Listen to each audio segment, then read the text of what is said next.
A billionaire's deaf son begged for help in a crowded restaurant. Everyone ignored him except one black waitress whose single act of kindness set off a chain of events no one saw coming. In the heart of Buckhead's fanciest Italian restaurant, a terrified boy signed for help while the world looked right past him. But when Maya Caldwell stepped forward, everything shifted, revealing buried secrets, unexpected alliances, and a moment that would change all their lives forever. Before we begin, remember this. While the story you're about to hear is fictional, the message behind it is very real. At Tales by Uncle Frank, we believe the right story at the right moment can change a life. The dinner rush at Bellara was already in full swing, the kind of chaos that looked elegant only from the outside. Warm golden lights glowed against polished wine glasses, and the air carried the soft clatter of silverware, low business murmurs, and the faint scent of roasted garlic drifting from the kitchen. Wealth sat comfortably at every table, diamond bracelets, tailored suits, conversations about mergers and lakehouses. Yet somehow the room still felt cold. Maya Caldwell moved through the maze of linen-covered tables with the balance of someone who had been doing this far too long. Her black apron was neatly tied, her steps light. But inside her chest lived the familiar tightness she carried through every shift. In a place like Buckhead, a black waitress was part of the wallpaper, visible only when someone needed a refill, invisible whenever she needed understanding. She had learned to live with it. Smile when spoken to. Move fast. Don't take anything personally. Let the night pass. She was halfway to table 9 when something at the corner of her vision tugged at her. A small movement, sharp, frantic, almost trembling. She slowed, turned her head slightly, pretending to scan the room the way servers often did. But she wasn't scanning. She was honing in. In the far corner, seated in a chair far too big for him, was a boy, maybe 10, maybe 11.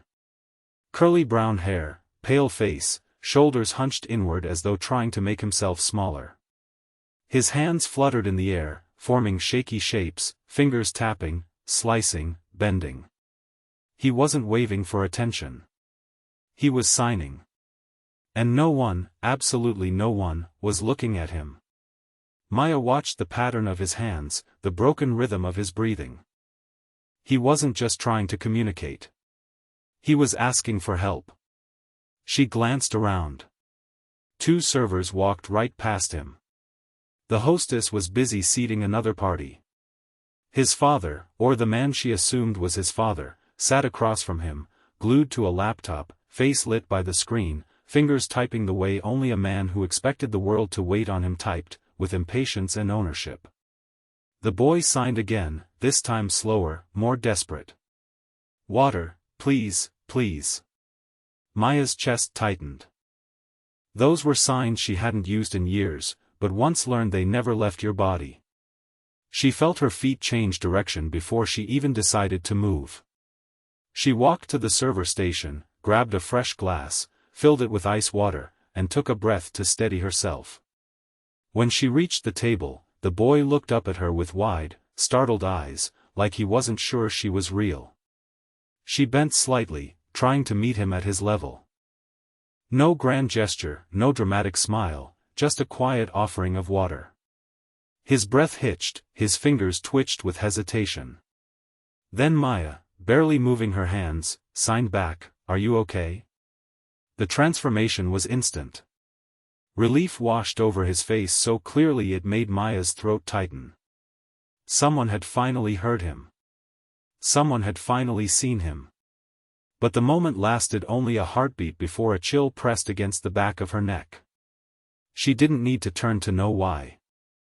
She could feel the father's eyes on her, heavy, sharp, confused.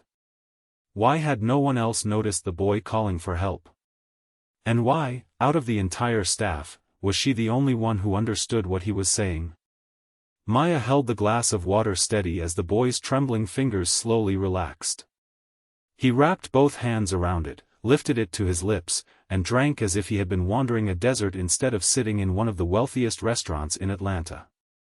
Up close, Eli looked even smaller than she had first thought, shoulders drawn in, eyes darting as though afraid to draw attention, but desperately wanting someone, anyone, to see him. A warm glow from the pendant lights above softened the angles of his face. For a brief second, he let himself simply breathe. Then he looked up at her again, startled and uncertain, the question written across his expression long before he began signing. "Thank you." His hands were careful, hesitant, as though he wasn't used to people responding. Maya signed back quietly, keeping her movements small so she wouldn't embarrass him. "It's okay. You're safe. Do you need anything else?" The boy's eyes brightened with relief so pure it made Maya's chest ache. This was why she had once loved working with kids. Those moments when the world finally made space for them, when someone slowed down long enough to actually hear them. Moments like this used to carry her through long, difficult days. She hadn't felt that in years, but the tenderness of the moment shattered with a sharp clearing of a throat. The father, tall, sharply dressed, presence so commanding it felt like the temperature in the room dropped, finally looked up from his laptop. His gaze didn't drift toward his son first. It snapped straight to Maya. "Excuse me," he said, each word clipped, polished, uncomfortably controlled. "Did I ask for water?" Maya straightened immediately, hands folding behind her apron. "No, sir. Your son." "My son," he cut in, voice low and edged with something she couldn't read. "Knows the rules. He waits." The boy's hands dropped instantly to his lap, shoulders pulled in tighter. The light that had bloomed in his eyes dimmed so quickly it hurt to watch. Maya swallowed hard, heat rising along the back of her neck. She had seen this dynamic before, not cruelty exactly, but a kind of rigid expectation that didn't account for fear or disability. She wanted to choose her words carefully, gently. But before she could speak, the boy tugged her attention with a small movement. "Please don't leave." His hands were barely moving, just enough for someone fluent in ASL to understand. A plea hidden under the table. Maya forced a small smile and signed back. "I'm right here. It's okay." The father's eyes tracked every motion of her hands, his brow lowered. "You know sign language?" he asked. The question wasn't curiosity. It was suspicion. "A little," she answered, which was technically true, though the years she spent working with deaf students meant she knew far more than she let on. He studied her with such intensity that she felt as if a spotlight had been placed directly over her head. Around them, the restaurant hummed with life, laughter, silverware, wine being poured. Yet the table where she stood was as still as a courtroom. "What's your name?" he asked. "Maya," she said softly. "Maya Caldwell. And how long have you worked here, Miss Caldwell?" She blinked at the shift in tone. This wasn't a customer asking polite questions. This was a man taking inventory, analyzing, evaluating. "About a year." "And before that?" A beat of silence stretched too long. She answered carefully. "Different jobs." His eyes narrowed. "Doing what?" Something in Maya's stomach tightened. She felt the boy watching her, waiting quietly, hoping she'd stay. But the father's gaze was sharp enough to slice through bone. She forced another polite smile. "Just work. Serving, helping where I could." It was the safest answer she had, and the vaguest. The man didn't look satisfied. Not at all. If anything, he seemed more curious, uncomfortably so. He studied her for another moment, then finally leaned back in his chair. Just that, one syllable, but it carried weight. Maya dipped her head respectfully, stepping away from the table, though her pulse hammered with a strange mix of unease and something she couldn't identify. Not fear exactly, but something that made the air feel heavier. Behind her, she heard the father mutter, "Eli, sit up straight." And the boy instantly obeyed. But as Maya walked away, she caught Eli glancing at her again, gratitude still flickering faintly in his eyes. It told her she had done the right thing, even if she wasn't sure why she felt compelled to help him so instinctively. Maybe because once, years ago, she had been the child no one saw. The clatter of plates pulled her back into motion. She returned to her section, grabbed a tray, and forced herself to focus on the next task. But her thoughts kept drifting back to that table in the corner. To the boy who had asked for help with his hands, and the father who seemed determined not to see it. It wasn't her business. She told herself that again and again. She needed this job. She couldn't afford to draw attention. She was supposed to stay invisible. But the look in that boy's eyes lingered like a hand tugging at her sleeve. And as she pivoted toward the kitchen, she glimpsed something that made her heart trip. The father was still staring at her, not with anger, not with gratitude, but with a strange, unsettled curiosity. Why had she been the only one to understand his son? And why did he suddenly look like someone who intended to find out? Maya felt that stare long after she forced herself back into motion. She kept walking. Tray balanced on her hand, chin lifted just enough to look composed. But every step carried the weight of being watched, studied even, as if the man in the corner booth were peeling back the layers she had spent years carefully building. Behind her, the restaurant continued humming, elegant and indifferent. But Maya felt the shift. A small one, a faint tremor in the rhythm of her night, yet impossible to ignore. It was as if the presence of that man, Victor Harmon, had pulled a thread loose in the air.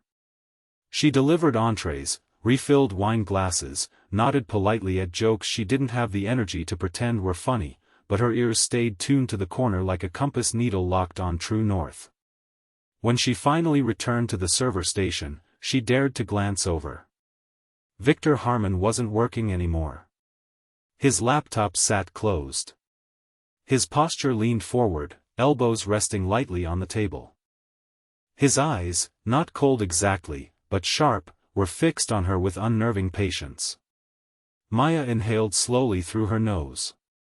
She busied herself lining up receipt paper, restacking small plates, anything to avoid meeting the weight of that gaze again.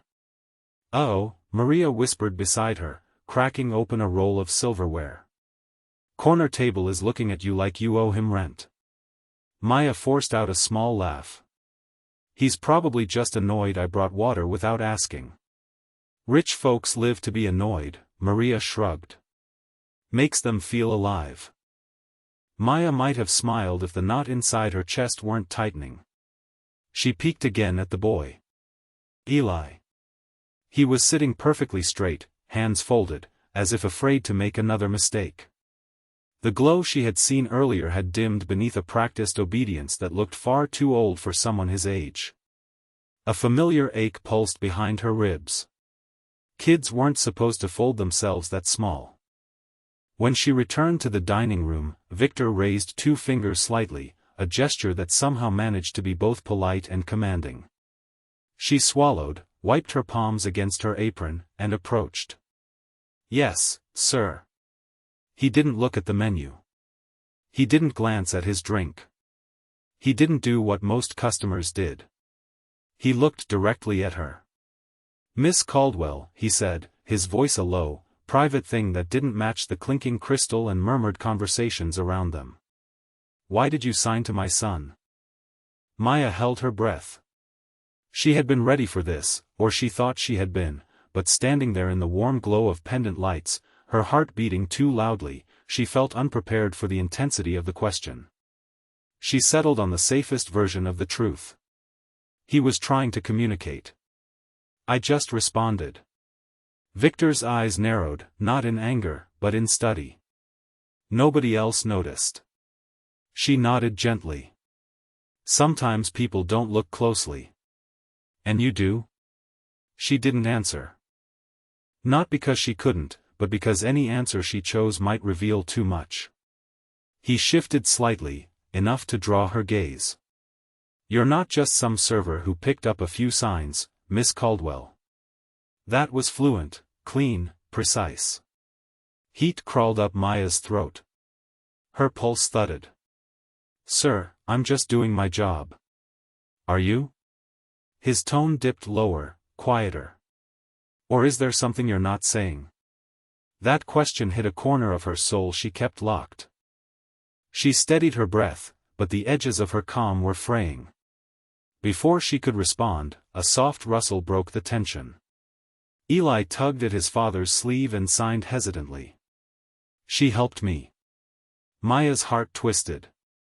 Such simple words, so earnest. Victor softened for half a second, barely noticeable, but not enough to release her from scrutiny.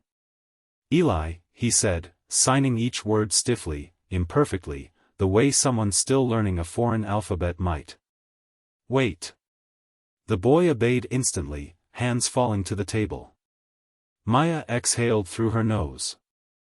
Something about the exchange made the space feel even smaller.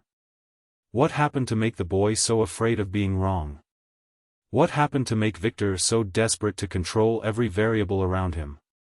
I want to know where you learned sign language, Victor said. Not a request. A requirement, the kind that carried consequences. Maya straightened. It's a long story. I have time. She shook her head. I'm working. He paused as though contemplating whether to push further. Then he leaned back, the leather seating groaning softly under him. Then I'll wait. 2 tables away, someone snapped their fingers at her. Miss, excuse me. We're ready to order. She flinched slightly at the sharpness, pivoting quickly. Victor watched the entire exchange. Maya returned to the other table, pen ready, smile steady. The customers didn't even look at her face, just at the notepad, the plates, the things she could deliver for them. Invisible again. But when she glanced back toward the corner table, Eli was watching her with worry etched across his small features. And Victor watched her the way a man watches something that doesn't quite fit the equations in his head. After she placed the new order in the kitchen, the manager stepped into her path. Karen Whitmore's lips were pursed in that familiar managerial smile that never reached her eyes. Table 16 wants their check split 4 ways, Karen said, then lowering her voice. And the Harmon table, be careful. Don't overstep. He's important. Maya bit back a sigh. I understand. Karen narrowed her eyes. Do you? He's not someone you want attention from. Just serve and step back. Serve and step back. Words Maya had lived under for far too long.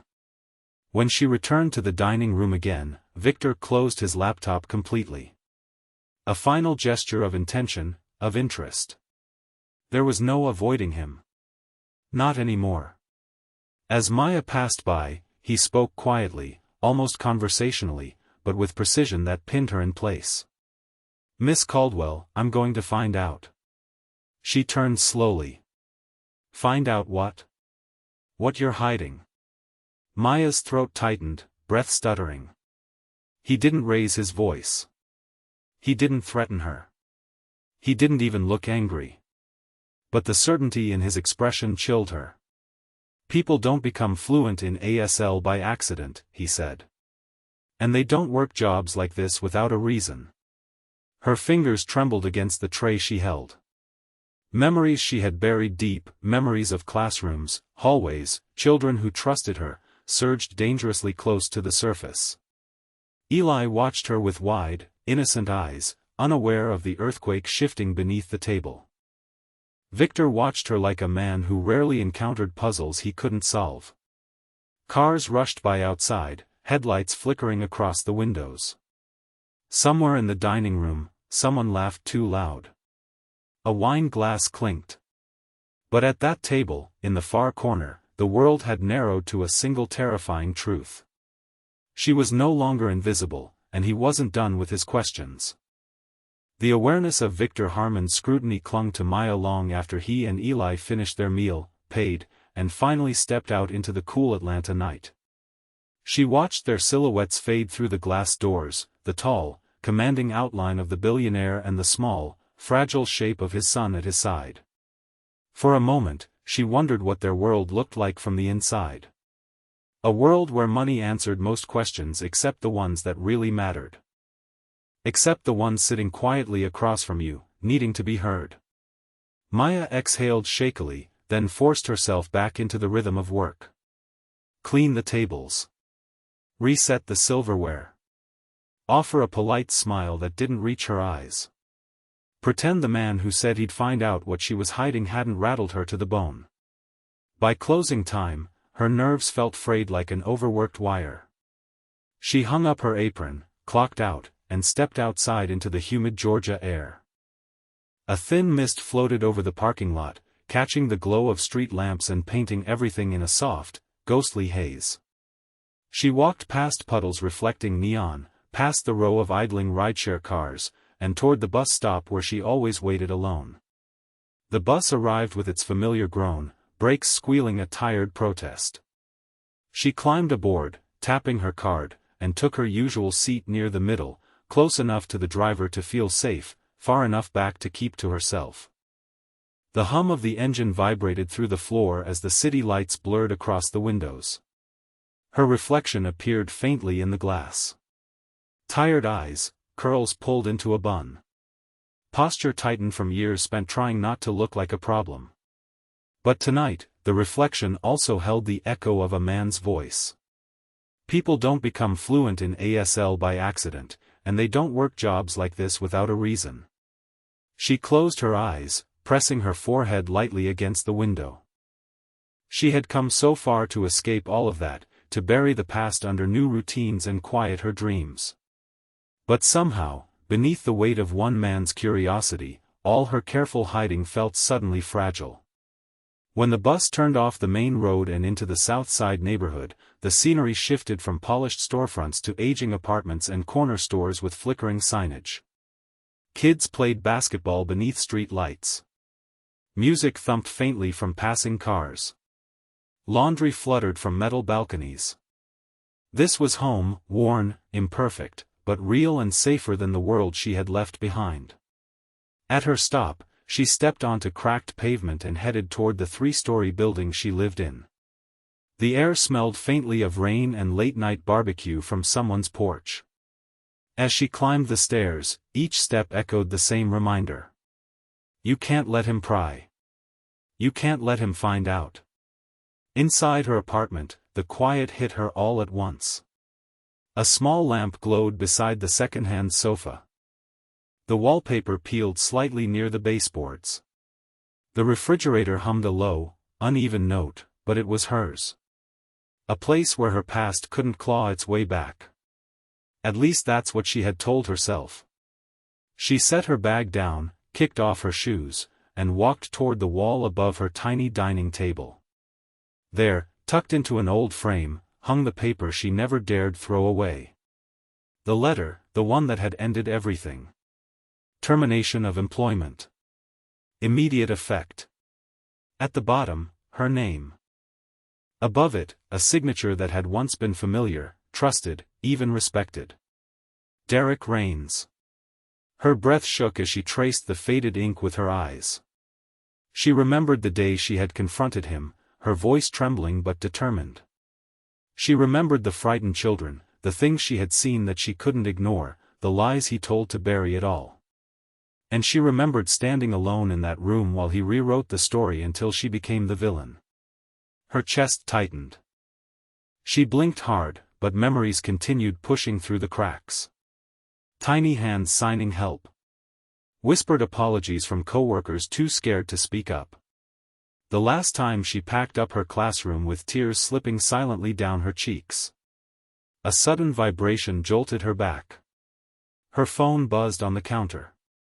Probably a notification from some app. Maybe a discount code. Something pointless. But when she checked the screen, her entire body went cold. A message from the restaurant's HR department. Unusual inquiry about your background today from Mr. Victor Harmon. Please call if we need to discuss. The phone slipped slightly in her hand. He didn't just notice her. He was looking into her.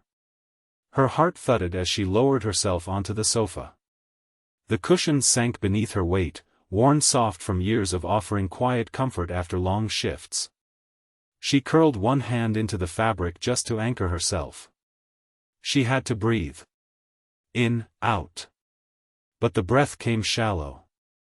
She thought of Victor's face, the precision in his voice, the way he watched people, not casually, not kindly, but like he was solving them. He was a man who lived on answers, a man who didn't give up until he had them. She whispered into the dim room, "Please don't let this start again." But the world doesn't always grant quiet wishes whispered in fear, especially when the past begins trembling awake. A car horn echoed from the street below. Somewhere a neighbor's dog barked once, then fell silent. The hum of her refrigerator clicked softly. Maya closed her eyes. All she had wanted was to help a child who needed someone to notice him. But in doing so, she had been noticed too. And sometimes being seen was the most dangerous thing of all. By the next morning, the weight of yesterday still clung to Maya like damp clothing. She barely slept, drifting in and out of uneasy dreams where shadows carried clipboards and men in suits whispered her name like an accusation. When the alarm finally buzzed, she lay still for a long minute, staring at the ceiling of her small apartment, letting the truth sink in. Victor Harmon had asked about her, and men like him didn't ask questions. They uncovered things. She forced herself up, made a cup of instant coffee, and stood at the window. Southside Atlanta was waking slowly. A woman hurried her kids to school. A man with a leaf blower cleared a sidewalk still wet from early rain. A stray cat darted under a car. Ordinary life. The kind of life Maya had fought hard to protect. She wanted to believe yesterday was a fluke. That Victor would forget all about her.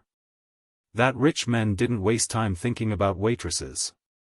But deep down, even as she pulled on her black work pants and tied her apron, she knew better.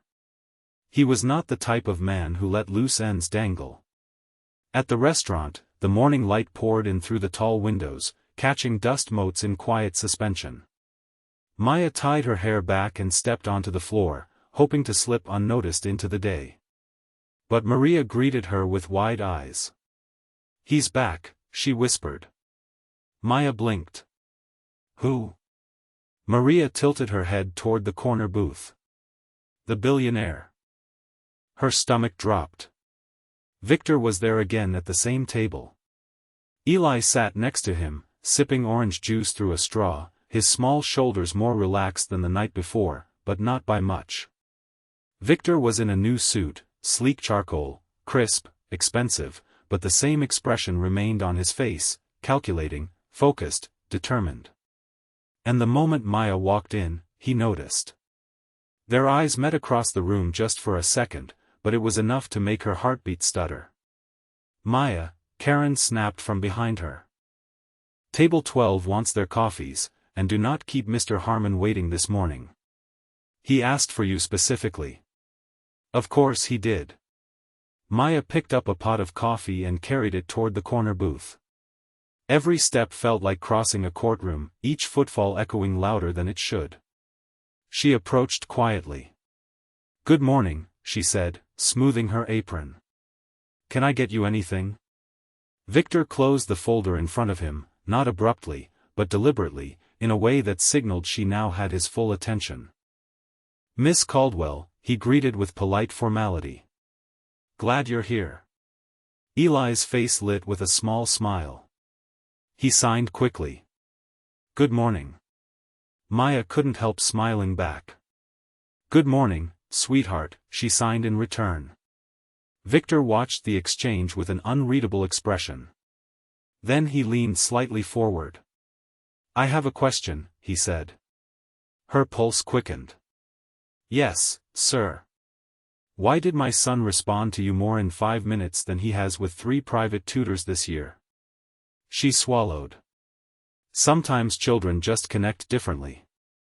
That's not enough of an explanation for me." Of course it wasn't. Victor's gaze hardened, not harsh, but unwavering. The kind of look that sifted through excuses in search of truth. "What are you hiding, Miss Caldwell?" Maya stiffened. Sir, I'm not hiding. Yes, he interrupted quietly. You are. For a moment, the restaurant noise dimmed. Plates clattered somewhere behind her. Someone laughed from the bar. Steam hissed from the espresso machine. But Maya heard none of it. Her heartbeat drowned everything out. She forced a steady breath. Mr. Harmon, with respect, my private life isn't something I discuss with customers. I'm not a customer, he said. Not today. Today, I'm a father trying to understand why a stranger communicated with my son in a way I've rarely seen. His tone lowered. And I don't believe in coincidences. Maya stepped back slightly, needing space to breathe. Sir, please. Tell me, Victor pressed. Where did you learn sign language? Her fingers curled around the coffee pot handle, knuckles white. He was too close to the truth, too close to everything she swore she'd never relive.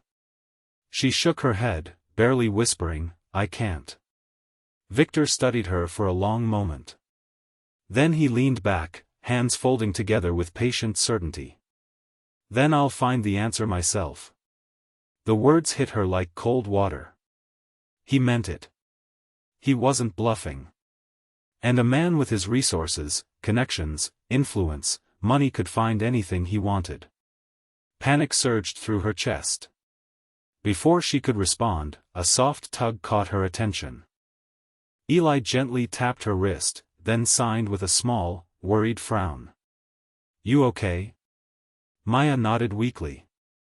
I'm fine, she signed back. But she wasn't fine.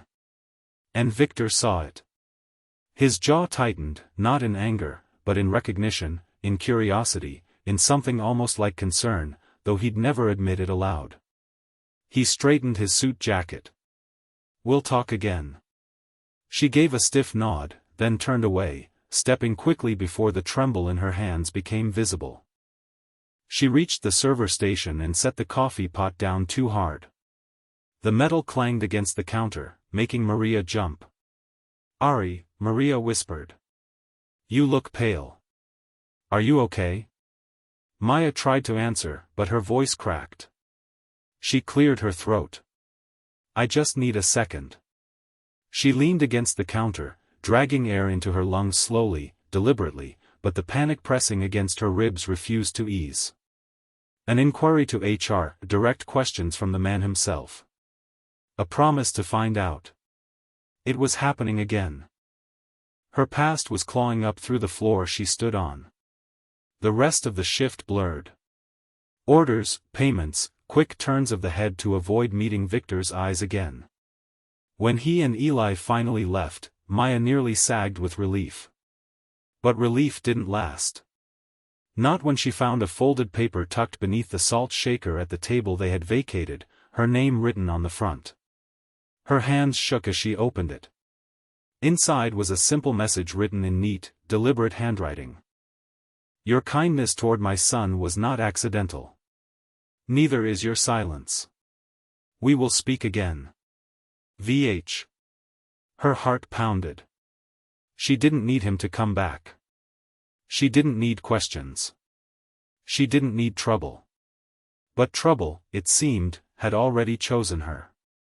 And if Victor Harmon intended to dig into her past, he would eventually unearth the name she feared most. Derek Raines, the man who had stolen everything from her the way a storm steals a roof.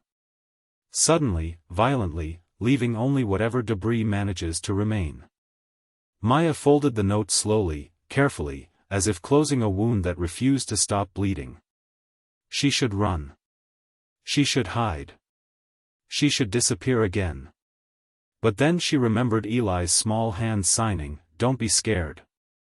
And for the first time in years, the urge to run collided with something else. The urge to stay. It clung to her all night, even as she rode the bus home under flickering street lamps. Even as she lay in bed, staring at the water-stained ceiling. That strange tension, fear pulling one way, something quieter but stronger pulling the other. By morning, the feeling hadn't faded. It had grown roots. When Maya arrived at the restaurant for her shift, the sky was heavy with gray clouds, the kind that seemed to press low over the city, blurring skylines and softening edges. She tied her apron slowly, preparing herself the way someone braces before stepping into cold water. She wasn't ready for what waited at the hostess stand. Karen stood stiffly beside a man in a gray suit, thin, pale, carrying a leather portfolio. HR didn't usually make appearances on the floor, and certainly not before lunch. Maya, Karen said with a too careful smile. Mr. Becker from HR needs a moment. A chill slid down Maya's spine. She nodded, stepping aside so the flow of guests entering wouldn't hear. Mr. Becker cleared his throat softly. We received an inquiry from a Mr. Victor Harmon yesterday. There it was. The sentence she had been dreading. Maya kept her voice steady. Yes, I was told. He asked for employment verification, Becker continued. Standard enough, but then he requested additional background. He paused, choosing his words gently. We are not authorized to release anything beyond your employment status. Her chest tightened, breath shallow. Did you tell him anything? No. He shook his head quickly. We follow policy, always. But Miss Caldwell, someone like Harmon, if he wants information, he will find it elsewhere. She nodded stiffly. Thank you for letting me know. Becker gave a small, sympathetic nod and walked out. Karen followed him with her eyes, then turned back to Maya. I don't know what he wants from you, she murmured. But be careful. Men like that don't poke around without a reason. Maya swallowed hard. I didn't ask for his attention. Doesn't matter, Karen said, not unkindly. Once you're on someone like that's radar, you're not getting off it without a conversation. A conversation. The last thing she wanted. She busied herself polishing glasses, stacking plates, aligning menus, anything to keep her mind from racing. But every time she paused, even for a breath, the past pressed in like a shadow sliding across her shoulder. By noon, the dining room buzzed with noise again. She drifted table to table, keeping her head down, until she approached two women deep in gossip. And Harmon Tech is apparently vetting a new partnership, one of them said breathlessly. Some education nonprofit. Derek Raines is behind it. Maya froze mid-step, air caught painfully in her lungs. That name. That name she had prayed never to hear again. Raines. She forced herself to continue delivering drinks, her smile frozen into place. But inside, everything trembled. She moved mechanically through the shift, every motion stiff, every breath heavy. By the time she stepped into the kitchen, she felt dizzy. Maria caught her arm. Hey, what's wrong? You look like you saw a ghost. Maybe she had. Maya swallowed. Just too much noise. I need a second. She escaped into the walk-in refrigerator, pulling the door shut behind her. The cold hit her skin instantly, calming her with its shock. She pressed her spine against the shelves of produce, eyes closed. She had tried so hard to bury that part of her life.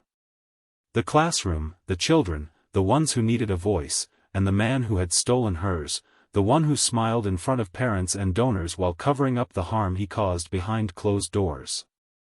She remembered the day she filed the complaint, the way Raines's smile faded, the way he closed the office blinds, the way he told her she was misinterpreting, overreacting, creating problems. Black women are often punished not for speaking, but for speaking clearly, and he had made sure she paid for it. Her hands shook. The cold air wasn't enough to steady her anymore. A knock sounded at the refrigerator door. Maria peeked in.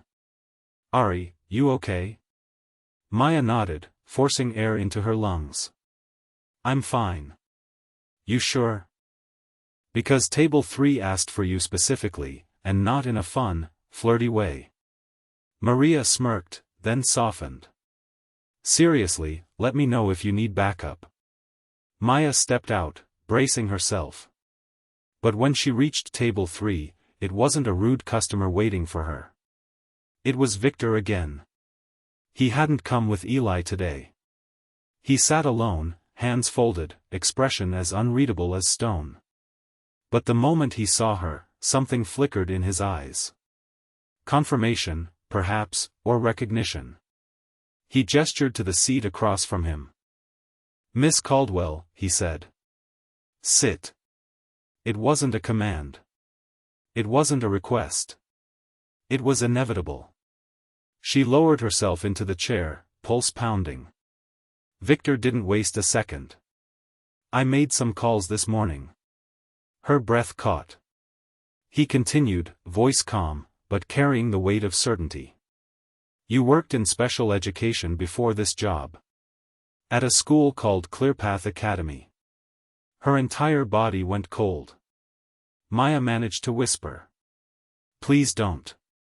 Victor tilted his head, studying her with an intensity that bordered on unsettling. "Why did you leave?" She stared down at her hands, fingers twisting into the apron fabric. She opened her mouth, but no words came out. The truth clawed at her throat, but it stayed trapped behind fear. "It's complicated," she finally whispered. "I have time," he said gently. But she didn't. Because if Victor kept digging, if he followed the trail far enough, he would find Rains. He would find the lies, the falsified records, the complaint she filed that mysteriously vanished, the smear campaign that had cost her everything. She squeezed her eyes shut. "Mr. Harmon, please stop." Silence stretched between them. Then softly he asked, "Who hurt you?" Her eyes shot open. The question struck deep, hitting places she thought had gone numb long ago. She forced a shaky breath. "I can't do this. I can't." "Was it your school?" Victor pressed quietly. "Someone there?" Maya stood abruptly, heart racing. "I have tables to serve." She moved to leave, but Victor reached out instinctively. Not to grab her, just to stop her. "Maya," he said, voice low. "I am not your enemy." She pulled her arm back, stepping away from the table. "You don't know that." He studied her genuinely, earnestly. "No," he said, "but I intend to." Her breath stuttered. Something in his tone, something steady, unwavering, made her chest ache with an emotion she didn't want to name. She turned away before he could see the panic rising in her eyes. But as she took a step, he spoke again. "I'm meeting with a man named Derek Rains tomorrow," he said casually. "He's asking for a multi-million-dollar partnership. I assume you know the name." Her feet stopped. Her heart did too. Victor didn't see her face, but he didn't have to. Her silence was its own confession. And for the first time, Victor Harmon's voice lost its precision and softened with something close to concern. "Maya," he said gently. "What did he do to you?" Her eyes burned, but she didn't turn around. "Couldn't." She whispered only 4 fragile words before walking away. "Please don't trust him." Victor watched her go. And in the quiet that followed, something changed. A man who had only intended to investigate a waitress now knew he had stepped into something deeper, something broken, something dangerous, something he couldn't ignore. And by the time Maya reached the kitchen door, she knew she couldn't outrun the past anymore. Because the past had just been invited into a billionaire's conference room. That truth clung to Maya long after her shift ended.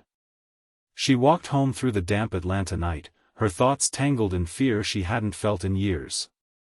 Street lights cast long shadows across the cracked sidewalk, their glow bending around her like the city itself was watching.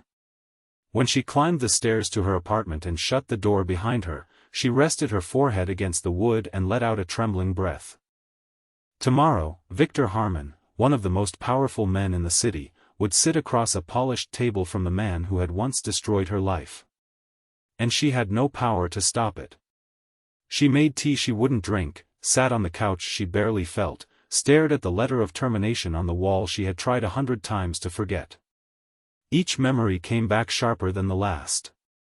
The frightened children. The way Rains's smile never reached his eyes.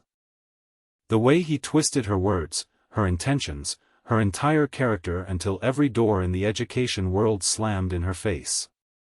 Now he wanted funding, a partnership, a chance to expand the reach of his lies. And Victor, God help her, was walking straight into the trap. When sleep finally came, it was thin and restless. She woke before sunrise, pulled on her clothes with shaky hands, and caught the early bus.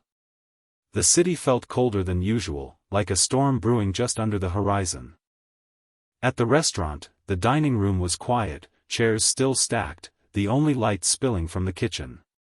Maya tied her apron and tried to steady herself, but by the time lunch began, the knot in her stomach had tightened into something sharp.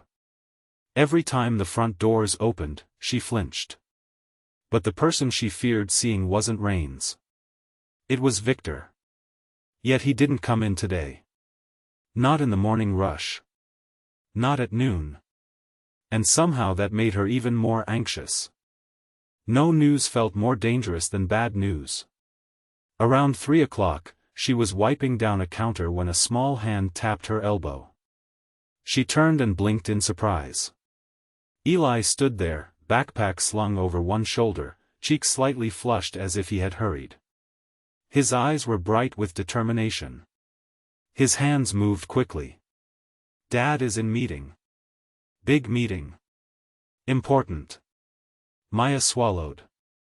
Monroe. She knelt down so she could answer at his eye level. Are you okay? He nodded enthusiastically, then signed something slower, more careful. Dad wanted me to wait with you. Maya's breath hitched. With me? Eli nodded again. Before she could process what that meant, the door opened, and Victor stepped in. This was not the polished, unreadable executive who had interrogated her days before. His tie was loosened.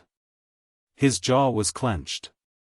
His footsteps carried a purpose that sent a ripple of energy through the entire restaurant. He scanned the room until his eyes landed on her. And then he came straight toward her. The air tightened. Miss Caldwell, he said, his voice low but charged with something new, something fierce. We need to talk. Maya's heart pounded. What happened? Victor exhaled, running a hand over his face. Your warning was right. Her stomach dropped. What do you mean? He looked around the restaurant, then gestured toward the side hallway near the office, somewhere private. When they stepped aside, his voice softened but carried a trembling edge of disbelief. I met with Rains. Maya braced herself for the worst. He denied everything, Victor said. Every allegation, every concern. But something felt wrong, too polished, too rehearsed. He shook his head. The man talked about children the way someone describes inventory. No empathy, no real stories, just numbers and programs and PR talking points. That's who he is, Maya whispered. There's no heart in anything he does. Victor studied her carefully. He said he didn't know you. Maya let out a small, sad breath. Of course he did. He claimed you were a disgruntled employee who made trouble. That you fabricated claims out of jealousy. Her throat tightened painfully. Victor continued.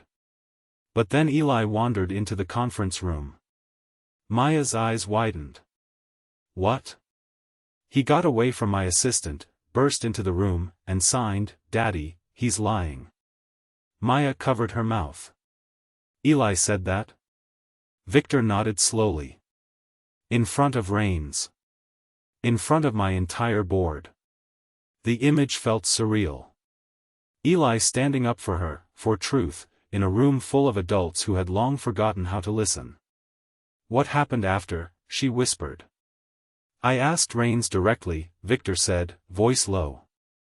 If he had ever worked with you.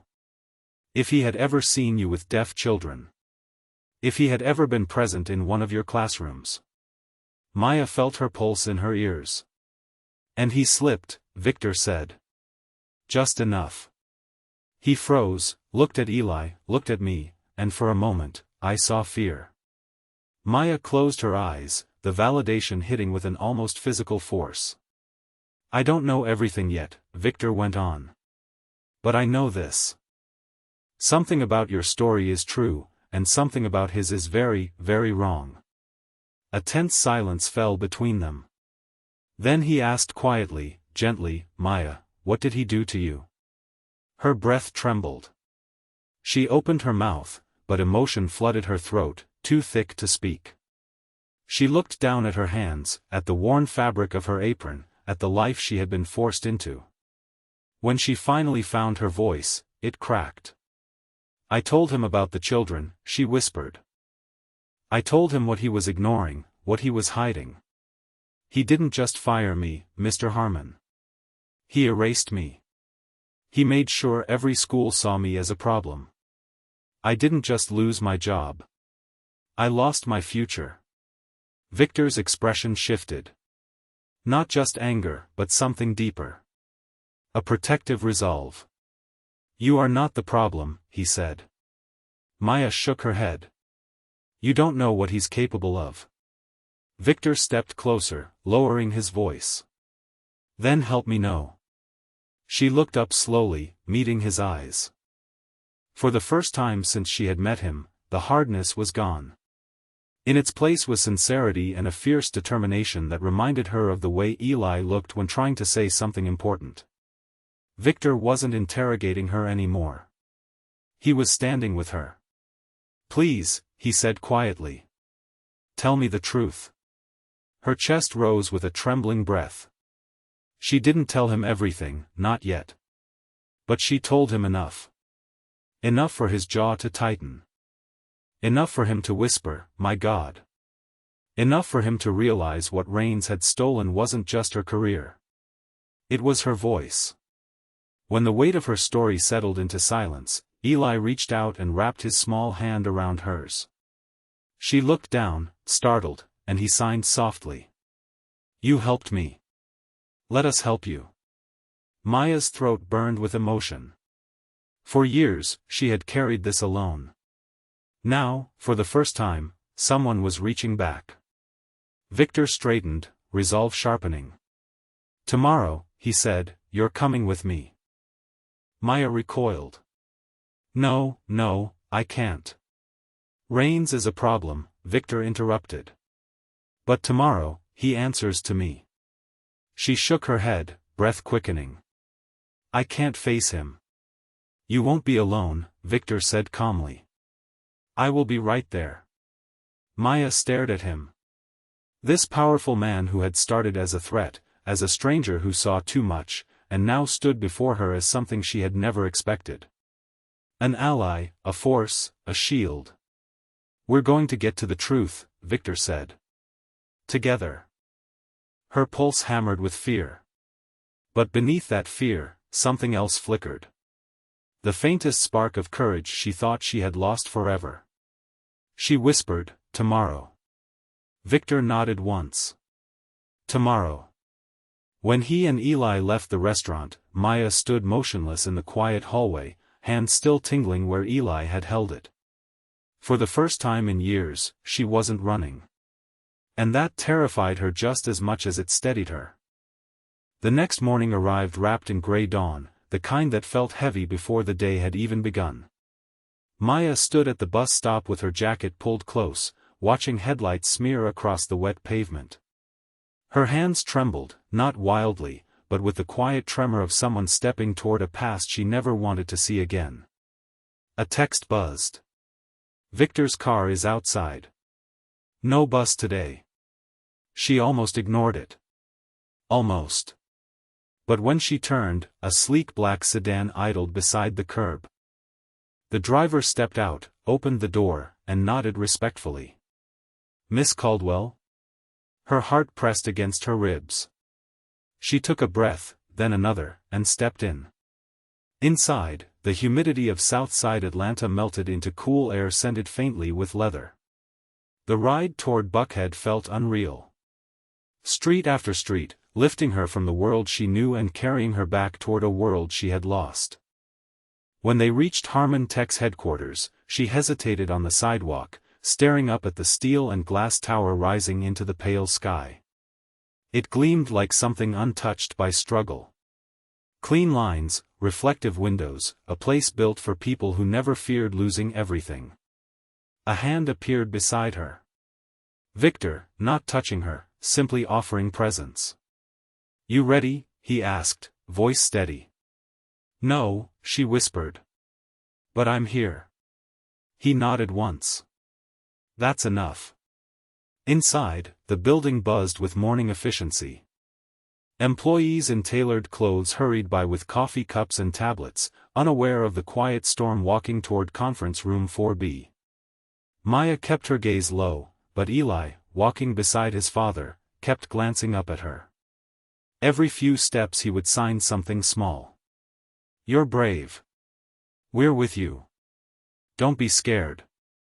And every time, it pushed her forward. When they reached the thick frosted glass doors of the conference room, Victor paused, lowered himself to Eli's height and signed, "Stay calm. I'll handle the talking." Eli nodded, serious as a soldier preparing for duty. Then Victor opened the door. Raines was already inside. Derek Raines stood at the head of the table, wearing the same polished smile Maya remembered, wide, hollow, and far too confident for a man standing on rotten ground. He wore a deep navy suit, tie perfectly straight, hair combed with practiced precision. Maya froze. Her breath faltered in her chest. Raines looked up and for the briefest moment, surprise flickered in his eyes. Then the mask returned. "Well," he said smoothly. "I see we've brought additional guests today." Victor's jaw tightened, but his voice remained calm. "Miss Caldwell is here as an observer." Raines smiled at Maya the way someone smiles at a stain they thought they had cleaned but found lingering in the corner. "Maya," he said warmly. Too warmly. "It's been a long time." Her hands curled at her sides. She said nothing. "Shall we begin?" Victor said sharply, pulling the room back to focus. They sat. Victor and Eli on one side of the long glass table, Raines on the other. Maya remained standing behind them, fighting the shaking in her knees. The city skyline stretched beyond the windows like a painted backdrop. Raines opened his presentation folder. "I've prepared a proposal clarifying my program structure. I understand you had some questions." Victor didn't even look at the paper. "We'll get to that later. I want to revisit a specific point from yesterday." Raines's jaw shifted almost invisibly. "Of course." Victor leaned forward. "Your previous employees. Particularly Miss Caldwell." Maya felt her pulse slam in her ears. Raines looked genuinely confused, or expertly performing confusion. "As I said, sir, Miss Caldwell played only a minor clerical role at our academy. I barely recall her." The lie hit like a slap. Maya stared at him, the ground shifting beneath old wounds. Victor didn't blink. "Is that so?" Raines nodded with the ease of a man who had rehearsed his deceit for years. "She assisted with scheduling, filing, basic tasks. Nothing more." Eli suddenly stood. The small thump of his palms on the table echoed louder than expected. Both men turned. Eli's face was tight, eyes bright with something fierce, something Maya had not seen in him before. He lifted his hands and signed with sharp movements. "Stop lying." Maya inhaled sharply. Victor froze. Raines paled. Eli continued, signing faster, more forcefully. "She helped kids. She talked to us. She listened. She cared. You were never there. Not once." The room fell dead silent. Raines cleared his throat, forcing a smile. Mr. Harmon, with all due respect, your son is hardly capable of telling the truth about something he— Enough, Victor snapped. Rains blinked, caught off guard by the sudden steel in the billionaire's voice. Victor rose slowly, controlled. I have met countless educators, some extraordinary, some forgettable, but I have never heard someone deny knowing a teacher while the children they served remember them vividly. Rains laughed lightly, but the sound shook at the edges. Teacher, she wasn't, Victor cut him off with a single raised hand. I did some digging last night. Maya's stomach twisted. Victor continued, eyes locked on Rains. Records disappear. Complaints vanish. Paper trails get rerouted. But people talk, Mr. Rains. Parents talk. Former staff talk. Children talk. Rains's smile collapsed. And what did they describe? Victor said quietly. Was nothing like the man sitting in front of me. A heavy silence radiated outward. Rains opened his mouth, closed it again, then straightened his jacket. Are you accusing me of something? Victor leaned forward, voice steady and cold. Yes. Of lying. Of covering up misconduct. Of targeting an employee who tried to do the right thing. Maya's breath trembled. For years she had imagined someone standing up for her like this. For years she had dreamed of a moment where the truth had enough oxygen to breathe again. Rains's mask cracked, not shattering, but splintering. Miss Caldwell, he said suddenly, fixing his gaze on her. If you have something to say, by all means. Maya stiffened. Her throat tightened. Victor turned. Maya doesn't owe you her voice. Those words rushed through her chest like warm air. Her eyes burned. But Rains wasn't done. She was unstable, he said, a desperate edge creeping into his tone. Emotional, difficult. I tried to help. Maya stepped forward. Her hands trembled, but she forced the words out, soft but crystalline. You tried to silence me. Rains flinched. You ignored the children, she continued. You dismissed their needs. You hid what you didn't want people to see. Her voice shook, but she didn't look away. And when I spoke up, you destroyed my career. The silence that followed was a silence that changed things. Victor exhaled slowly, as if something long suspected had just been confirmed aloud. Rains's composure unraveled further. This is outrageous. You have no proof. Victor lifted a small stack of papers from his folder. Actually, he said evenly, I do. And for the first time, Rains's confidence faltered completely. Maya's heart pounded as she realized Victor wasn't just helping her. He was fighting for her. And Rains was finally cornered. For a long, suspended moment, the conference room felt too still, as if even the air refused to move until the truth finished clawing its way out. Morning light spilled across the glossy table, catching the edges of the documents Victor held in his hands. Papers that didn't just expose Rains's lies, but threatened everything he had built his reputation on.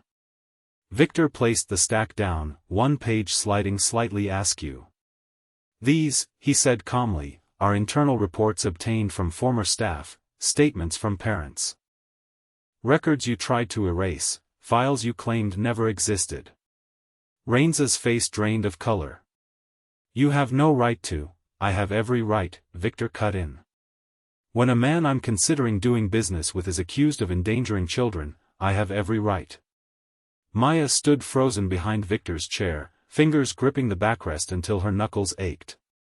Hearing someone say that out loud, someone with power, with influence, someone who couldn't be pushed aside, was almost too much. Rains's eyes darted to her, then back to Victor. This is an ambush, he said, voice cracking at the edges. You invited me here to discuss a partnership, not to participate in a witch hunt. Victor leaned back slightly, almost leisurely, though the tension under his voice was unmistakable. I invited you here to see whether your program aligned with my company's values. Turns out it doesn't. Rains swallowed hard. Those reports are exaggerated. Old grievances, disgruntled employees. None of it has been proven. Victor tapped the papers. Not yet.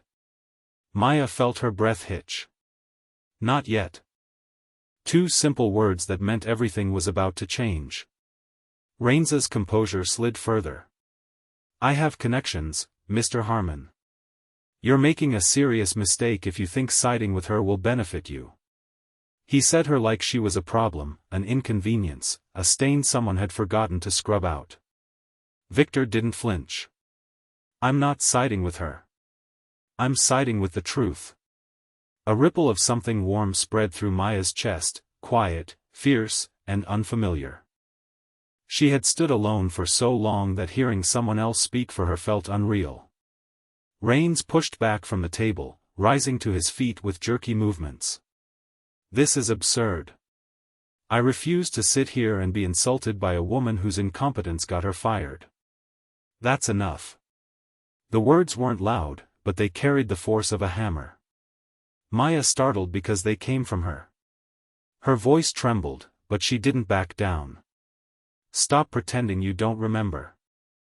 Stop acting like I was some assistant who took too many notes and asked too many questions. Rains turned toward her, startled by her sudden strength. You remember every child who cried, she said softly. Every child who begged to be heard. You remember the staff who reported concerns. You remember ignoring every single one of them. Rains opened his mouth, but Maya stepped forward before he could speak. Her hands shook, but her voice held. And you remember me, she whispered. You remember what I told you. What I begged you to investigate. And you remember punishing me for speaking up. A flicker of panic crossed Rains's eyes. Victor watched quietly, giving her space. Even Eli had gone still, his wide eyes fixed on her, his hands lightly resting on the table as if absorbing every word. You didn't fire me for being unprofessional, Maya said. You fired me because I saw what you didn't want anyone else to see. Rains's voice sharpened in desperation. She's lying. She's always been unstable. Eli slammed his small hand against the table. Everyone jumped. He rose from his chair, hands trembling with emotion, and began to sign, not hesitant, not shy, but with a clarity Maya had never seen in him before. She helped us. She stayed with us. She listened. You never did. Rains blinked, lost. Eli's brow furrowed, and he signed again, more forcefully. You ignored us. Children needed you. She was the only one who cared.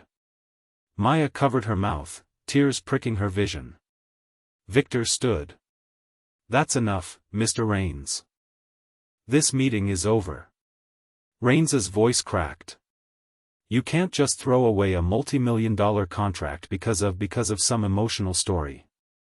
Victor's expression hardened. Watch me. Color drained from Rains's face. You'll regret this. No, Victor said. I'll regret nothing. But you might want to call legal counsel. The door opened behind them. Two building security officers stood waiting in the hall, alert but not aggressive.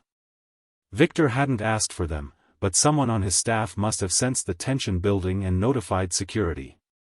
Rains's shoulders stiffened. You're removing me. We're ensuring the meeting ends safely, Victor replied. You may leave. Rains grabbed his briefcase with trembling fingers. This isn't over. That's where you're wrong, Victor said quietly. Rains hesitated just long enough for the truth to settle into the air around him, then stormed past the officers and down the hall. For a moment, the room was silent. Then Maya's knees buckled. She dropped into the nearest chair, her breath catching as tears began to fall. Quiet, shaky, uncontrollable. Not loud grief, not fear. Release. Eli moved first. He walked to her, gently touching her sleeve, and signed with soft, steady movements. "It's okay. You're safe." Maya wiped her cheeks, trying to speak but failing. Victor lowered himself to a crouch beside her, not touching her, just close enough that she could feel the grounding steadiness of his presence. "You were extraordinary," he said softly. "I was terrified," she whispered. "That's what made it extraordinary." A shaky laugh escaped her. "I don't have anything left. Not a job, not a reputation, not.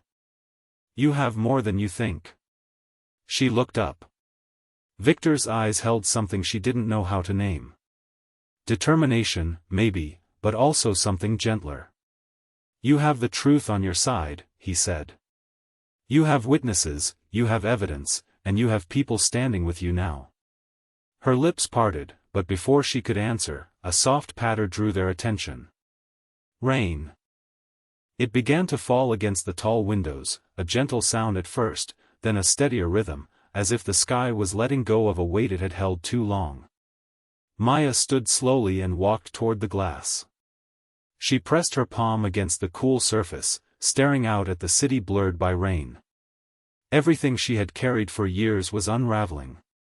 Yet somehow she felt lighter than she had in a long time. Behind her, Victor's voice was low, steady. "You're not alone, Maya." She closed her eyes, letting the rain's reflection shimmer across her skin. For the first time, she believed him. The quiet in the conference room no longer felt suffocating. It felt like the moment after a storm when the world holds its breath, unsure whether to collapse or bloom. Maya stood still, her palm on the cool glass, her breathing finally steadying. Behind her, the soft hum of the building returned. The distant elevator bell. The murmur of voices in the hallway. The city whispering its endless rhythm. Victor didn't rush her. He didn't fill the silence with platitudes or push her toward whatever came next. He simply stood nearby, giving her space, yet anchoring her in ways she hadn't realized she needed. Eli lingered beside him, his hands loosely tapping his thighs in a soft, rhythmic pattern, one Maya had come to recognize as his version of nervous anticipation. Finally, she turned. "I don't know what happens now," she said quietly.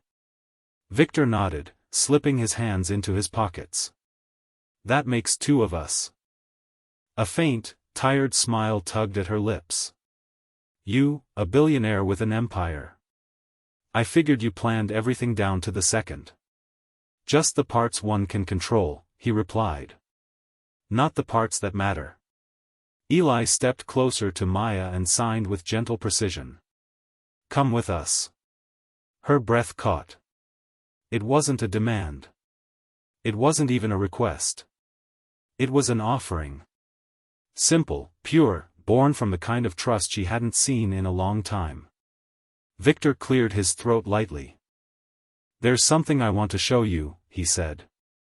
"Something I've been working on for months. Eli's been part of it, too." Maya shifted uncertainly.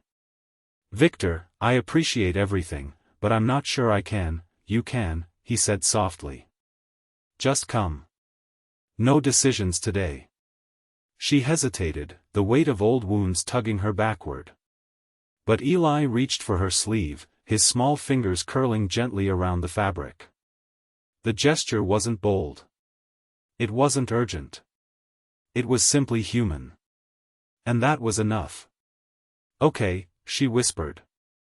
They took a private elevator down to the 12th floor, a sleek space with glass walls and minimalist furniture.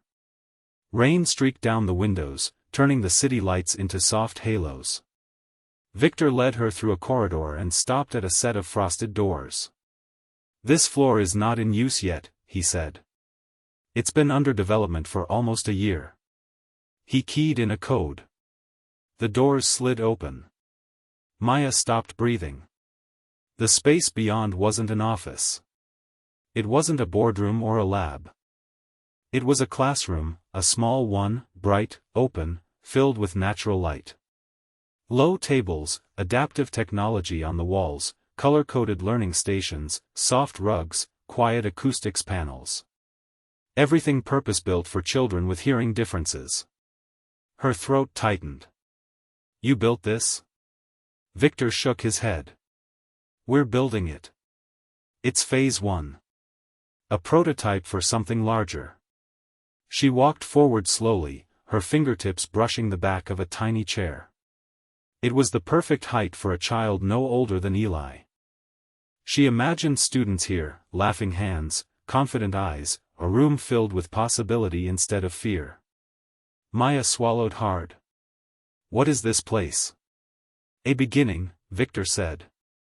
A place where kids like Eli can learn with dignity. Where staff are trained, where families get support, where no one has to fight to be heard. He paused, watching her.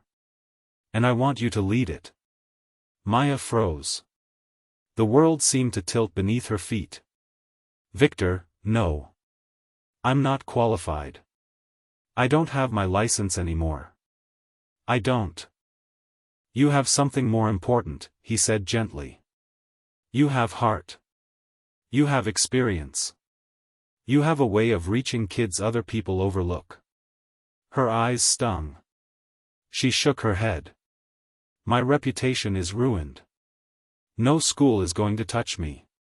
They think I filed false claims. They think I lied. You saw what Raines tried to do.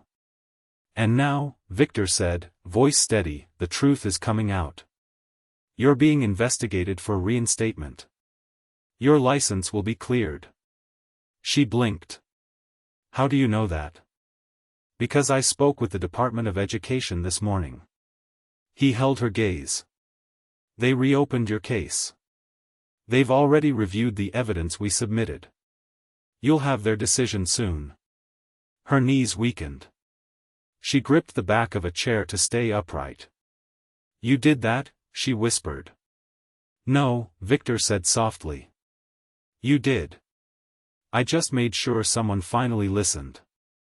Maya looked around the room again, at the quiet promise in every corner, every carefully chosen detail. The hushed lighting. The soft color palette. The tactile learning wall designed for sensory engagement. She imagined her past students here, imagined what could have been if someone, anyone, had believed her years ago. Tears welled, blurring her vision. Eli walked to her side. His hands moved slowly, delicately. You are good.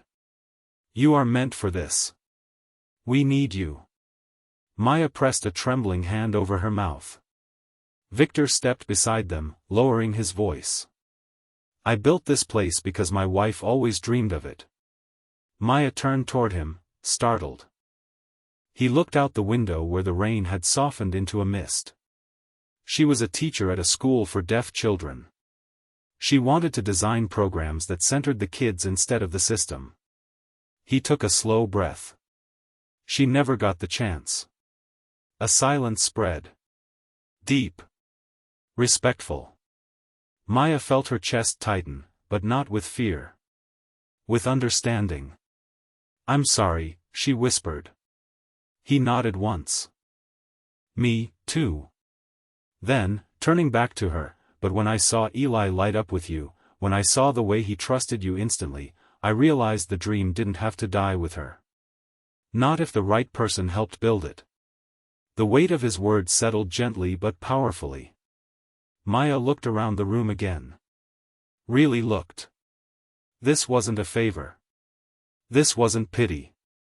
This wasn't someone saving her. This was purpose. This was healing. This was a door she thought had been welded shut forever, opening. Slowly, shakily, she exhaled. Victor, she swallowed, finding her voice. Why me? He didn't hesitate. Because you heard my son when the world refused to look at him. Because you fought for children who couldn't fight for themselves. And because this, he gestured around them, is what you were always meant to do. Her pulse fluttered. Her throat closed around emotion she wasn't prepared for. But before she could speak, before she could even breathe, her phone buzzed in her pocket. She pulled it out. A notification blinked across the screen. New message from the Department of Education. Maya Caldwell, your case has been reviewed. You are officially cleared of all wrongdoing. She gasped. Victor stepped forward instinctively. Eli leaned in, wide-eyed. Maya stared at the screen as the letters blurred with tears. Finally, she was free. The words on the screen glowed like a beacon, soft but undeniable, and Maya stood frozen as if afraid a blink might make them disappear.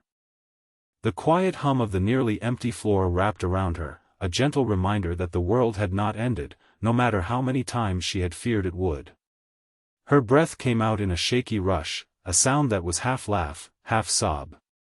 They cleared me, she whispered, her voice breaking on each syllable. Victor didn't say anything at first. Instead, he stepped closer, slow and intentional, as if he understood the fragility of the moment. Eli looked between them, his eyes wide with joy, then lifted his hands and signed with bright, eager movements. Good, good, good. Maya laughed, tears spilling down her cheeks. She knelt and pulled Eli gently into a hug, feeling the steady warmth of a child who trusted her fully, naturally, without hesitation, a trust she hadn't felt worthy of in so long. When she finally stood, Victor was watching her with something soft in his eyes, something steady, something unspoken. This is your life coming back to you, he said quietly. Feels like a miracle, she breathed. It's justice. Long overdue justice. She looked at him, really looked. The storm outside had eased, leaving the city washed and gleaming. The faint gray light framed him sharply, the crisp lines of his shirt, the tired set of his shoulders, and beneath it all, a sincerity she hadn't expected from a man like him. A man the world assumed didn't have time for kindness. A man who was proving that assumption wrong. You didn't have to fight for me, she said softly. He paused. I didn't fight for you. She blinked in confusion until he added gently, I fought with you. Her chest tightened. Somehow that meant more. Victor took a slow breath, glancing around the unfinished classroom. There's something I haven't told you, he said, voice low. Something I probably should have said earlier. Maya tensed instinctively. Too many years of expecting bad news after those words. But Victor's expression wasn't distant or evasive. It was vulnerable. I told you my wife wanted to build a place like this, he said, brushing his palm lightly along the edge of a desk. But I didn't tell you why. Maya waited. She lost her hearing in her teens, he continued. A virus, sudden, unpredictable. For a while, she thought her life was over. Thought her dreams were gone. And then she found teachers, people just like you, who didn't just educate her. They helped her believe in herself again. His voice softened. She always wanted to pay that forward, to make sure children who were born deaf or became deaf later in life had the support they needed. She never got the chance. Maya's eyes warmed with empathy. She sounds remarkable. She was. The words were quiet, but not broken. Losing her changed everything. Losing her voice in Eli's life changed even more. A soft breeze moved through the room as the HVAC clicked on, stirring the faint scent of new paint and fresh carpet. The world felt lighter, even in its sadness. I thought building this place might be enough, Victor said. But then Eli shut down. He stopped signing, stopped trying. Nothing got through to him. His gaze met hers, steady, grateful. Until you. Maya swallowed hard. I didn't do anything special. You did the one thing no one else bothered to do. He stepped closer. You saw him. The words hit her like a soft, unexpected embrace. So, yes, Victor went on, I want you to lead this academy. Not just because you're talented, not just because you're kind, but because you understand what it means to be unheard. And because you refuse to let that happen to my son. Maya stared at him, her heartbeat steady but loud in her ears. "Victor, I don't know how to repay you. You don't owe me anything. But I feel like, no," he said softly, shaking his head. "Don't turn your healing into a debt." Her breath caught. This man. This man who the world painted as ruthless and untouchable. This man who was slowly revealing a different truth, piece by piece. She exhaled, long and trembling. For the first time in so many years, her heart felt unclenched. Rain-washed sunlight spilled across the floor, illuminating the empty chairs as if warming the future itself. Maya walked toward one of the windows and looked out at the city below. Her city, where she once tried to disappear. She wasn't invisible anymore. And she wasn't afraid of being seen. Behind her, Victor watched quietly. Then came the soft rustle of fabric, a small familiar figure stepping forward. Eli held out a marker in one hand and pointed with the other toward the blank whiteboard near the front of the room. "Write your name," he signed. "It's your classroom." Maya's throat tightened. "My classroom, huh?" Eli grinned and nodded. She walked to the board with slow, reverent steps and uncapped the marker. Her hand trembled as she wrote in smooth lettering. "Ms. Maya Caldwell, lead instructor." When she stepped back, something in her finally settled. A weight she had carried for years lifted quietly, completely. Victor approached, stopping at her side. "Looks right," he murmured. She smiled. "Feels right." A chime suddenly echoed through the room. Her phone again. Maya blinked, pulled it from her pocket, and froze when she saw the new notification. Public statement issued. The Department of Education acknowledges errors in the investigation of Maya Caldwell. All accusations have been formally retracted. Victor let out a quiet, relieved breath. Eli clapped, delighted. Maya pressed the phone to her heart, overwhelmed. "It's really over," she whispered. Victor shook his head softly. "No," he said. "It's just beginning." She looked at him, really looked, at the man who had stood beside her when she had nothing to offer but a story everyone else dismissed. At the man who believed her before believing her was safe. Her voice softened. "Thank you, Victor." He held her gaze and something in his eyes warmed. "Thank you, Maya. For giving my son back his confidence." She turned to Eli, who beamed and signed with precise, joyful clarity. "We're a team now."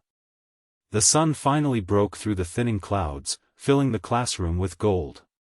Maya let the warmth soak into her. Old wounds didn't disappear, but they had finally become strength. And for the first time in her life, she was standing not in the ruins of what she had lost, but at the threshold of what she was meant to build. 1 year later, the morning sun spilled across the brand new Harmon Academy for Deaf Education, warming its brick exterior and glinting off the brushed steel sign that proudly bore the name Caldwell Learning Wing. The courtyard buzzed with soft conversation, children signing excitedly as their families gathered for the opening ceremony. Bright ribbons fluttered from lampposts. Balloons bobbed gently in the breeze. The air smelled faintly of cut grass and fresh paint. New beginnings layered over old battles. Maya stood just inside the lobby, her hands clasped together, feeling the faint tremble that always came before something profound. She wore a simple navy dress, nothing extravagant, but she had let herself buy it new, a small rebellion against years of scarcity and doubt. Through the tall windows, she could see the stage being set, the chairs arranged, the parents taking their seats. Everything felt impossibly real. "You ready?" Victor's voice came from behind her. She turned to find him standing in the warm light, dressed sharp but relaxed, no tie, sleeves slightly rolled. Eli stood beside him, proudly holding a small stack of note cards he would not actually use. His speech would be signed, not spoken. Maya inhaled, steady but emotional. "I think so." "Good," Victor said softly. "Because they've all been waiting for you." She laughed under her breath. Funny. I've been waiting for me, too. Victor's eyes softened. You earned this. Her gaze drifted across the lobby to the wall featuring photographs of the first graduating class.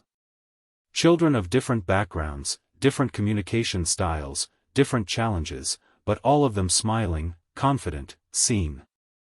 Exactly the way she once prayed her students could feel. When the ceremony began, the crowd hushed under the string lights that crisscrossed the courtyard. The stage was simple but elegant, decorated with soft blue accents, the color Eli picked because it reminded him of calm water. He stood center stage, looking both proud and a little overwhelmed. Victor stepped up first. His voice carried through the speakers, crisp yet warm. Thank you all for joining us on this day. That means more than I can put into words. This academy began as a dream, but it became a reality because of one person. He paused, scanning the crowd until his eyes found Maya's. A year ago, a woman showed my son what it meant to be understood, truly understood. And in doing so, she reminded me what compassion looks like in a world that often forgets. Murmurs rippled through the audience. Maya felt her breath hitch. She believed in children who had been overlooked, dismissed, misunderstood, and she fought not just for her own name, but for every child who deserved to be heard. He gestured gently toward the screen behind him. And this, he said, is where it all began. The lights dimmed. A projector hummed to life. A video played, soft, cinematic, almost tender. It showed the inside of Bellara restaurant, the dim lights, the crowded tables, and in one quiet corner, Eli, small and frightened, signing for help while people walked past him without noticing. And then, Maya stepping into frame, a glass of water, a gentle smile, her hands moving with care. Are you okay? Gasps scattered through the audience, followed by a hush so deep it felt like the world itself was listening. Maya pressed a hand over her heart. That moment felt like a lifetime ago, a different woman, a different world. When the lights rose again, Victor stepped aside and motioned to Eli. The boy took a breath, a calm, steady one, and stepped forward. His hands lifted in the air. A soft spotlight found him, and he signed. When no one else saw me, she did. When no one else heard me, she did. She believed I mattered. And because she believed that, I do. A translator beside him voiced the words softly for those who didn't sign, but the courtyard was already thick with emotion. Many parents wiped tears. Some held their children a little closer. Eli turned toward Maya, his expression bright and sure. Thank you, Miss Caldwell, he signed, for giving me a voice. Maya's vision blurred. She barely noticed Victor stepping up beside her until she felt his hand brush her shoulder in quiet encouragement. Then Victor nodded to her. Her turn. She walked to the podium as if moving through warm water, slow, reverent, deeply present. The crowd hushed again, but not with expectation. With respect. She steadied her breath and looked at the sea of faces. Parents, teachers, staff, volunteers, and children whose futures felt breathtakingly wide. When I lost my job years ago, she began, I thought I lost my purpose. I thought maybe the world had decided I wasn't meant to teach anymore. The courtyard remained still, listening. But then a little boy asked for help, and I heard him. I understood him. And everything I thought I had lost came rushing back. She paused, emotion straining her voice. I didn't save him that day. He saved me. He reminded me that kindness is never wasted. Even when the world doesn't see it. Even when no one is watching. Her voice strengthened. This academy isn't about me. It isn't about one man's resources or one woman's fight. It's about every child who deserves to be seen. Every family who deserves support. Every teacher who needs a place where their heart can do its work. The wind lifted gently, brushing across her hair. And it all started with one act of kindness. One moment of choosing to listen. She placed a hand over her chest, grounding herself. So today, as we open these doors, I hope we all remember. Kindness isn't small. It changes the world, one child at a time. Applause erupted, warm and rising, rolling through the courtyard like a wave. Some parents signed their applause. Eli beamed. Victor's eyes glistened, though he tried to hide it with a steady breath. As the crowd began to celebrate, Maya stepped off the stage and let herself stand at the edge of the courtyard, taking it all in. The lights. The laughter. The children signing excitedly in every direction. Victor approached quietly. "You did beautifully." She smiled, soft and full. "So did you." "And Eli?" he asked, glancing toward his son. Maya followed his gaze. Eli was laughing with other students, his hands moving quickly, confidently, so alive with expression. Her heart swelled. "He's thriving." Victor nodded. "Because you gave him a place to." Maya shook her head. "Because he finally believes he deserves one." A moment passed. Gentle, meaningful. Then Victor said, "There's something else this academy gave me." She looked up. "Hope," he said simply. Maya felt warmth spread through her chest. "It gave me that, too." The music drifted through the courtyard. Families gathered for photos. Children ran across the soft lawn. Staff exchanged proud smiles. A new world unfolding, one she never imagined she'd be part of building. Maya closed her eyes for a moment and breathed in deeply. Peace, joy, belonging, and underneath it all, the quiet truth she had always believed but never lived. One act of kindness changes everything. When she opened her eyes, the academy glowed in the afternoon sun, alive with the promise of countless futures. A child tugged her sleeve. A parent asked for a moment of her time. Laughter echoed. Life moved. And for the first time, truly the first time, Maya stepped into it fully. She was seen.